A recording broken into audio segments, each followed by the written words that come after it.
Salut, on est déjà la semaine 50, bientôt la fin d'année, bientôt les fêtes de fin d'année. Et là, cette semaine, je vais vous expliquer ce qu'on peut encore faire. Alors, ça va être toujours la même chose, hein. Bien sûr, on ne va pas faire des choses extraordinaires, à part ce que moi j'ai fait en test sous mon tunnel, bien sûr. Mais c'est vrai que cette semaine, comme je vous ai dit, hein, prenez votre temps. Moi, voilà, je classe parmi mes petites planches, parmi ce que je dois faire. Voilà, je me dis cette semaine, je vais faire ci, la semaine prochaine, je vais faire ça. Bon, même s'il pleut, hop, j'ai mon tunnel, je fais des trucs à l'abri. Quand il y a une petite journée où il pleut pas trop ou pas du tout, hop, je vais faire mes trucs à l'extérieur. Donc, vous voyez, prenez votre temps, prenez du plaisir. C'est ce que je vous dis à chaque fois. Ça sert à rien de dire, ah, j'ai vu qu'il fallait faire ci, faire ça, faire ça. Non, tranquille, tranquille. Surtout si vous habitez comme moi dans le Nord en ce moment. Bon, la nuit, les nuits sont fraîches quand même. On a eu une période de neige, de froid. Bon, là, ça va recommencer un peu le froid, mais ça, c'est normal. Mais s'il y a du froid, dans la journée, on va avoir un beau soleil. Et si vous devez finir de broyer quelque chose, nettoyer ou ranger, c'est le moment de le faire tranquillement. La grosse bataille, bien sûr, les belles. L'almanach qu'on fera vraiment intense, ça sera au début d'année, c'est-à-dire même pas au début d'année, on va dire à partir du 15 février à peu près, voire début mars, où là, vraiment, on aura beaucoup de choses à faire. Là, on va répéter un petit peu les mêmes choses, mais surtout pour voir, canaliser ce que vous avez oublié de faire, où vous dites, non, moi, je l'ai fait la semaine dernière, ou là, je le ferai cette semaine. Et aussi, ce qu'on va faire toute cette semaine maintenant, bon, beaucoup plus de vidéos, bien sûr, de format en formation, comme j'explique à chaque fois, où là, bon, on va aller moins dehors. On verra toujours l'évolution sous le tunnel, parce que ça se passe très très bien de toutes ces petites semis, hein, je vous répète, épinards, carottes, radis, navets, les poireaux, les oignons blancs, les oignons jaunes que j'ai plantés, vous voyez, les échalotes, tout ça, ça se passe super bien, il n'y a pas de souci. Et bien sûr, on fera cette semaine donc les semis vraiment à réaliser en ce moment. Donc là, on va commencer à tout ce qui va être semis, des légumes, fruits. Ça y est, hein, ça commence tout doucement. Dans certaines régions, on peut commencer. Et tout ce qui va avoir, on va faire les calendriers, on va faire aussi, je vous montrerai ce qu'on peut faire en rotation. Donc on aura pas mal de petites choses aussi. Je vous donnerai aussi des astuces sur tout ce qui est température de semis pour la plupart des légumes, hein. Là, je vous ai fait des petites fiches vraiment, alors, euh, condensées de ce que je propose moi sur mon site internet, le Jardin de Rodolphe, où là vous avez des fiches complètes, hein, vraiment très complètes où là, ces petites fiches que je vous ai données, hein, donc on a commencé, je ne sais plus quelle partie de. On avait fait les pommes de terre, les tomates, les carottes, tout ça. Donc là, on va continuer, hein, on va continuer à faire aussi cette petite fiche que vous pouvez garder dans un petit coin. Comme ça, vous avez ces vidéos-là. Si vous avez la chance d'aller acheter les fiches sur mon site internet, vous avez ça en plus. Donc comme ça vous permet de cumuler tous ces petits trucs. Et comme j'avais expliqué, hein, dans mes vidéos, moi, c'est ce que je cherchais quand j'étais gamin, où les bouquins c'était bien, mais les bouquins, j'avais peur de les salir à chaque fois, donc je les gardais. Le soir, je regardais un petit peu. Bon, je notais un petit peu sur un petit crowbar ce qu'il fallait que je fasse le lendemain si j'en avais besoin. Mais là, l'avantage de ces fiches, c'est que vous les plastifiez et là, vous pouvez les ramener avec vous. Donc le petit crowbar, il est fait, vous regardez, tac, tac, tac, impeccable. Et moi, c'est ce que je cherchais, ce que j'ai proposé. Et c'est vrai que ces fiches-là marchent très, très bien. Et pourquoi pas un jour faire un livre, mais pour l'instant, j'ai préféré faire ça. C'est beaucoup plus simple. Alors, aussi, là, on y va tranquillement. Je vais vous faire aussi le petit catalogue, bien sûr, cette semaine. Et puis, là, pour les membres, bien sûr, je vous propose une vidéo par mois de formation. Donc là, c'est des vidéos assez longues, hein, bien sûr. Ou là, en format formation, parce que vous êtes membre, hein, c'est ce que j'ai décidé cette année. Donc vous aurez ça tous les mois, une belle vidéo là-dessus. Donc si vous voulez profiter de cette formation, allez faire l'adhésion en tant que membre, mais vous aurez beaucoup plus de choses, vous verrez. Vous allez avoir pas mal de fiches aussi techniques à chaque fois. Je vous réponds aux commentaires très très très rapidement.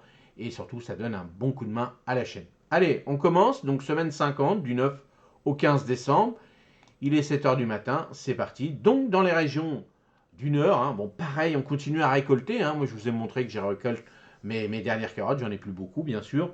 Les choux, j'attends encore un petit peu. Les poireaux, ça j'en mange super bien. Donc n'hésitez pas à finir de récolter tout ce que vous avez besoin. Après ensuite, donc plantation et semis. Donc si vous ne l'avez pas encore fait, dans vos régions, surtout dans des sols légers, hein, ou alors sous des tunnels. Donc les fèves, les petits pois, l'ail, bon, vous avez vu, moi j'ai planté tout ça sous mon petit tunnel et ça marche super bien. Ensuite, l'entretien, donc on continue, hein, on continue, bon bah hop, on sait qu'il va y avoir un petit coup de froid, le voile, le mieux c'est si dans la journée, hop, les températures redépassent les 10 degrés, c'est mieux de le retirer, si vous pouvez bien sûr, surtout si vous avez fait des jeunes semis sous vos tunnels ou à l'extérieur, c'est quand même mieux de les retirer. Et puis on continue, hein, je vous ai montré qu'on continuait à enrichir les plantes extérieures, les planches pardon, extérieures, donc à fur et à mesure, moi je fais chaque planche, pardon, où j'ai du mal. Et puis, bon, des herbes, on continue, hein, on prépare tranquille, tranquille, tranquille. Après, donc, au sud, pardon, j'ai un peu de mal aujourd'hui. Continue, hein, donc, vous avez vu que moi, sur mon petit nuage, j'avais encore quelques petites tomates, malgré que je ne suis pas dans le sud. Mais bon, voilà, cette année, c'était très tard, mais tant mieux, on en a mangé un petit peu. Donc, ce que je fais, moi, mes petites tomates cerises, hein, si j'en ai encore un petit peu, eh ben, je les fais confit, je les mets sur la plaque du four avec plein d'épices, des oignons, tout ça. Et ça, je mélange ça avec du riz, je mélange ça avec des pâtes ou des pommes de terre. Après, je peux rajouter des petites pommes de terre que je fais cuire à l'avance. Et je peux vous dire que je me régale. Et puis comme ça évite de perdre toutes ces petites tomates. Ou alors après, on peut les congeler. Ensuite, donc on continue, hein, les petites plantations, pareil, hein, ce qu'on peut faire. Et ce que vous aimez, hein, bien sûr, l'ail, tout ça, tout ce que vous avez fait, oublié de faire ou pas encore fait parce que vous le faites tranquillement et vous avez bien raison. On continue à protéger les jeunes plants en fonction de votre coin, hein, parce que comme je dis toujours dans le sud c'est grand quand même. Il y a du sud où c'est dans les montagnes aussi, et il y a du sud en bas près des plages. Donc on continue à enrichir les planches, hein, donc c'est ce qu'on fait, hein, c'est ce que faisaient les anciens toujours. On préparait toutes ces petites planches-là, bah, à cette époque-là, hein, c'est ce qu'on faisait, puis on continue à désherber, à tailler, tout ça, tout ce qu'on avait, qu'on doit faire à cette époque-là de l'année. Alors dans l'Est, pareil, alors c'est un petit peu plus froid, c'est vrai, donc continuez à récolter tout ce que vous avez mis dans vos potagers, bien sûr. Ensuite, tout ce qui va être plantation, si vous pouvez, s'il ne fait pas trop froid, bah, vous continuez. Ce que vous n'avez pas encore fait, les fèves, les petits pois, l'ail, tout ça. Et testez ce que j'ai fait moi sous mon tunnel, si vous avez la chance d'avoir un petit tunnel. Ensuite, bon, bah, on continue les entretiens. Donc là, l'entretien, c'est pour les quatre coins cardinaux, c'est la même chose, hein, bien sûr. Les paillages, on enrichit les planches, on remet du compost, on remet du fumier, et on désherbe, on travaille, on pipe, hop, tranquille, tranquille. Donc à l'ouest, donc on continue, on continue à récolter ce que vous avez planté, hein, bien sûr, tous les légumes d'hiver que vous avez maintenant. Donc n'hésitez pas, s'il ne fait pas trop froid, vous pouvez laisser vos carottes dans le sol, les betteraves, les choses comme ça. Moi, c'est ce que je fais quand mes carottes, moi, je les laisse en permanence. Je regarde s'ils ne se font pas bouffer par les rongeurs, mais je les laisse en place, ça m'évite de les stocker. Et surtout, l'avantage d'être dehors, bah, c'est vraiment le meilleur frigo. Ensuite, donc on continue les plantations de tout ce que vous avez besoin de faire, l'ail, l'échalote, l'oignon, hein, les mêmes petites plantations ou semis que moi j'ai réalisé. Donc cette semaine, je vais vous montrer vraiment ce qu'il faut faire encore le 15 décembre, ce qu'on peut encore planter ou semer. Ensuite, à l'ouest, donc on continue les entretiens, on protège tout ça, on enrichit le sol, on désherbe, donc là on répète toujours un peu ce qu'on fait, mais c'est vrai que c'est la période qui le veut, hein. Donc en montagne, bon bah s'il neige, vous faites rien, vous avez récolté ce que vous pouvez récolter. Si vous entendez que la neige va arriver chez vous et puis que vous avez encore des légumes d'hiver, bah, n'hésitez pas soit avec un petit tunnel, soit avec bien pailler vos pieds, parce que s'il gèle fortement, vous allez pas pouvoir récolter correctement. Donc, mais bon, les anciens en montagne, ils le savent bien. Et puis, si vous pouvez, sous vos petits tunnels à l'abri, de semer des fèves, de planter des petits pois, semer des petits pois, planter de l'ail, les oignons, les choses comme ça, si vous pouvez, bien sûr. Mais bien souvent, vous faites ça au printemps. Donc aussi, n'hésitez pas, hein, l'entretien. Bon, ben, on continue à pailler, à protéger tout ce qu'on a besoin. Et on renforce, ça c'est important, on renforce tout ce qu'on a besoin, on renforce les tunnels en cas de chute de neige. Ça c'est important aussi quand il neige fortement chez vous. Ensuite dans le verger, bon ça c'est pour tout le monde, hein, bien sûr. Alors on continue à récolter, hein, ce qu'on peut récolter. S'il n'y a plus rien à récolter, bon, on laisse, hein, bien sûr. On ramasse les dernières noix, tout ça. Donc là, bon bah ça c'est comme tous les mois, hein, tout ce mois-ci. Au verger, bon bah, on continue à tailler si vous pouvez. On taille légèrement les arbres fruitiers à pépins. On applique de la bouillie bordelaise si vous pouvez. Bien sûr, tout ça hors gel, hein, bien sûr. Et puis on nettoie les pieds des arbres. Et puis on épand du compost, du fumier directement. On évite de toucher les troncs comme d'habitude. Au jardin d'ornement, donc, on plante les bulbes de printemps, on continue si vous avez oublié. On installe des bisannuels, donc là on en voit un peu partout si vous pouvez. Donc bien sûr, s'ils gèlent, vous ne faites rien. Ensuite, on continue à tailler les plantes vivaces, on laisse quelques feuilles, quelques branches aussi, par exemple les hortensias, quand il y a du givre dessus, c'est très joli. On évite de tailler tout de suite si vous voulez. Et puis après, on ramasse les feuilles, puis on met ça, on met ça en compost, en paillage au pied de toutes ces plantes un peu fragiles. Donc on couvre aussi les rosiers s'ils sont fragiles chez vous en fonction des régions. Moi, chez moi, je couvre rien. Mais bon, je peux mettre du paillage, des choses comme ça au pied si vraiment il fait froid. Ensuite, au jardin d'intérieur, donc on continue le rempotage si vous ne l'avez pas fait. On réduit les arrosages, ça c'est important. On nettoie les feuilles des plantes. Ensuite, hop, voilà. Ensuite, le plus important, c'est la lumière et le chauffage. Ça pour les plantes vertes, hein. Attention si vous allumez fortement vos chauffages, à vérifier bien vos arrosages, que toutes vos plantes ne sèchent pas non plus. Il faut réduire quand même, mais attention quand même. Et surtout beaucoup plus de lumière, parce que là, à l'intérieur de nos maisons, on n'a pas beaucoup de lumière. Les balcons et terrasses, donc on prépare, on continue, hein. On continue, si vous ne l'avez pas encore fait, vous rassemblez. On protège tout ça avec des voiles si vraiment vous entendez que les nuits vont être très très froides.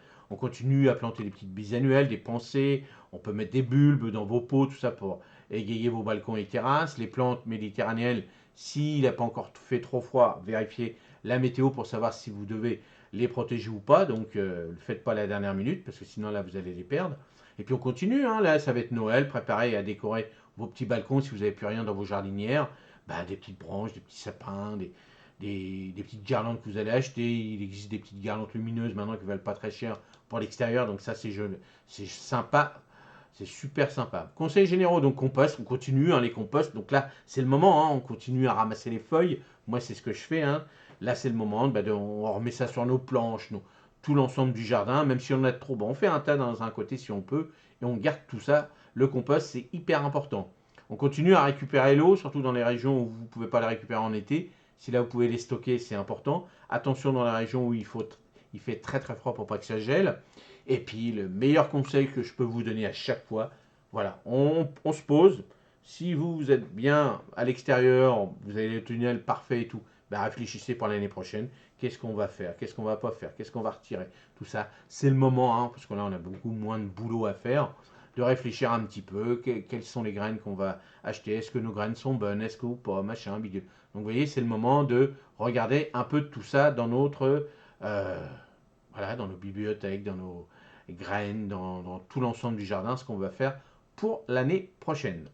Alors la petite recette, gratin de courge et des pommes de terre, donc une petite courge, 4 pommes de terre, de la crème fraîche si vous voulez, des 100 g de gruyère, donc gruyère, comté, fromage que vous voulez, une gousse d'ail, des épices, du sel, du poivre, du muscade, ça vous rajoutez comme vous voulez. Donc on préchauffe le four, on épluche la courge, les pommes de terre en fines rondelles, émincées. On émince l'ail, on dispose des rondelles de courge de pommes de terre dans un plat à gratin en alternant les couches.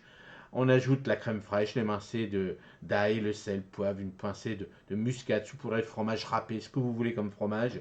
On enfourne ça 40 minutes. Et une fois que c'est cuit, hein, et ben ce gratin est parfait, parfait, parfait pour une bonne soirée d'hiver. Et puis en plus, si vous en avez fait trop, vous le partagez en petites parts, vous mettez ça au congélateur, puis vous mangez ça les autres semaines. Et là, il faut en profiter. C'est la saison des courges, de nos bonnes pommes de terre.